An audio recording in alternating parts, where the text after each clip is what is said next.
They are headlined by the reigning league MVP. Giannis game upset win over Toronto in their first round series, then lost 4 straight games. How do they respond here in 2020 under far different circumstances? And they're going to respond fine. The problem is they don't have enough talent. They need to really shoot the ball well like they did in game 1. I mean, not only are they the 8th seed, their 2 starting forwards are both out. Jonathan Isaac and Aaron Gordon, so they're very much undermanned. That is game 1, and then game 2 in the loss. 32 points, 10 rebounds. I don't think he's put together a better 2-game stretch in his career. No, and those shots are always going to be there. Rhythm, he's just got to take his time and knock them down. Clark feeds the high post to Vucevic into the corner for Ennis. Vucevic trying to go backdoor. So one of the most skilled big men in this league. Fultz comes out. The shot clock down to 6 seconds here. Where does Fultz go? He'll fire straight away. That's a long 2, a little bit off to the right. And that's the part of his game, of course, still heavily in development. I mean, they averaged 18 points a game on the break in the regular season. That was down to 13 in the bubble, and it's been down to 8 in this series. That's a big part of their offense. They need to get out running, and they need to give Giannis a chance to attack before this defense can get back and set and load up to him. Fournier to miss 3, and then Eric Bledsoe, did play in the final 5 seeding games. Trying to get his fitness and game back to where it was. Milwaukee defends. They prioritize keeping the ball out of the paint. They only give up 37 points a game in the paint. 3 points better than anyone else. But the downside is they give up the most threes in the league. But they've been the #1 defense 2 years running with that philosophy. Shut down the paint, don't foul people, rebound the ball. Lopez, they're hoping for more where that came from. 1 point Bucks lead. Vucevic with Lopez on his back. So many different facets to this guy's game. He goes and he's gone into the post and scored. From Milwaukee, they're still going to play him one-on-one in the post, and they're still going to let him pop back and shoot jumpers on the pick and pop. Quick answer by Giannis at the other end. Here is Clark. That's an open 3. And Clark has given them some good minutes, Stan. 15 points in the opener as he continues to start for Gordon. Middleton just has not been the same play so far in this series. All-star each of the last 2 years from Middleton. Middleton, but Fournier, their second leading scorer in Orlando, is only averaging 10.5 a game in this series and is really struggling to shoot the ball. 33% from the floor, 30% from the 3-point line. Middleton, another missed 3. They get it back. Matthews, keep high from Mike Budenholzer, and these Bucks. 3-pointer from Vucevic won't go. He has not been bashful here at the start. Well, and that's a good thing. They need to let Vucevic. The fact that we were the #1 seed, and this year, according to the outside world, we're favorites. We had to bring ourselves back to that chip on our shoulder mentality where it's us against the world. We built our culture last season around that chip, and we need to make sure it continues to stay here with us now on this season's run. And Stan, I'm curious your thoughts here. That proverbial chip, it's something we talk a lot about in sports, but it makes a difference. And as much as you want to shut down that outside world, it's hard to do. Well, it is, and what the Bucks are dealing with, a lot of teams have gone through.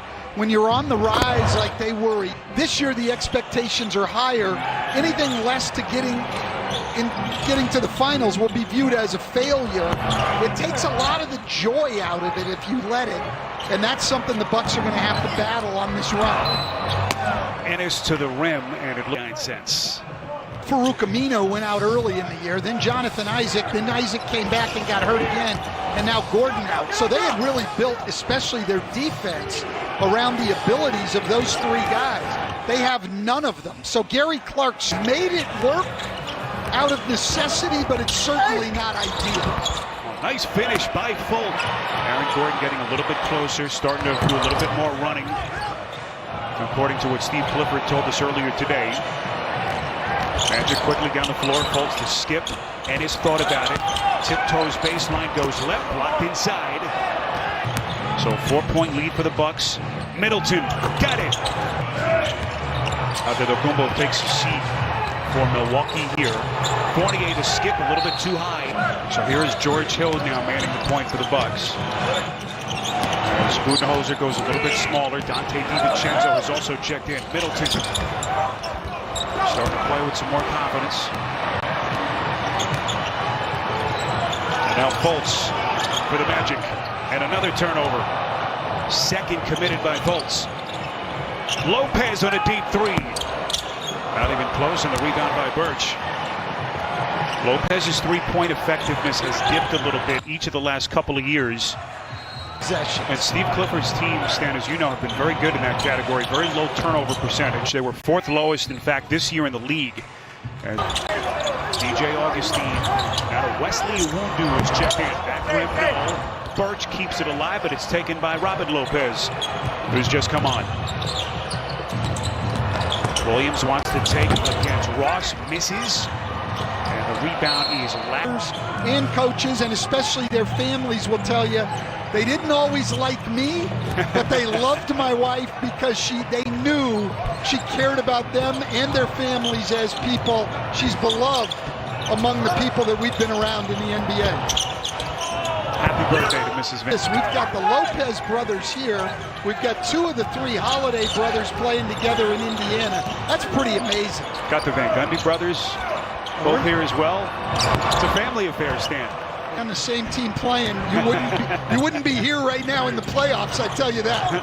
DiVincenzo slices his way through the good scoring margin to be starting games with. No question. It's a first quarter league. You know, teams that get out quick are going to win games, and Milwaukee, it's one of the reasons they've built up great regular season record over the last couple of years. 13-3 Milwaukee run as they've opened up this 11-point lead. Terrence Ross, summer rewarded for all his good work. Need a big game from him. Iwundu got a piece of the hill jumper from the back. Gets it back, lobs it inside. This is Birch, off balance, and he will shoot. Offensive player, he'll be on Giannis right now. And he can get down and move his feet. He's going to give a great effort all the time. You see him running the floor there. Giannis back the other way for Milwaukee. Kicks out. This is Kyle Korver, the marksman. And still running out here making threes. Still looks good, that stroke does. Kem Birch backs down to the Antetokounmpo. Outside now to Iwundu. Still 9 to shoot. Iwundu taking the temperature of the defense. Outside, here's Ross. Shaking DiVincenzo. And hits. Ross right now. They got Ross and Augustine, two good offensive players, but they're out there with three young guys in Birch, Iwundu, and Gary Clark, who play hard but are not great offensive players. Ross injecting some offense quickly. 6 points in 4 minutes off the bench. Antetokounmpo. That's a scary concept for the rest of the NBA. It is, but I don't think it'll ever get to the point of both. Which one are you going to live with? And if Giannis is going to hit 5 or 6 threes, well, we're going to go home and we'll go at it another day. Yes, having that as a weapon might be a good thing, but it is not going to change the way people guard him. Interesting. About a 5-second difference. Shot to game clock. 8 to shoot. Augustine trying to work it straight. Birch has to track it down with dribbles it off of his foot and out of bounds. He was Guys in the first quarter.